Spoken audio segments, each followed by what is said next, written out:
మూడో రోజు అండి. దాదాపుగా 6 కోట్ల చిల్లర డబ్బులు వచ్చాయి 2 డేస్లో. తర్వాత ఏదో కొన్ని మంచి లెటర్లు రాస్తున్నారండి.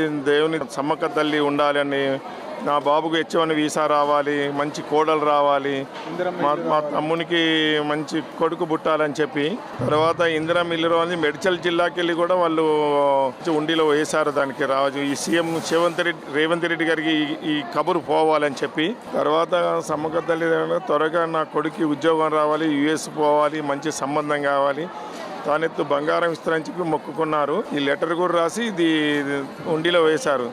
ఈ రోజు మాకు దొరికింది. తల్లి కృప ఉండడం లేక అది ఇంత మంచి జరుగుతున్నది.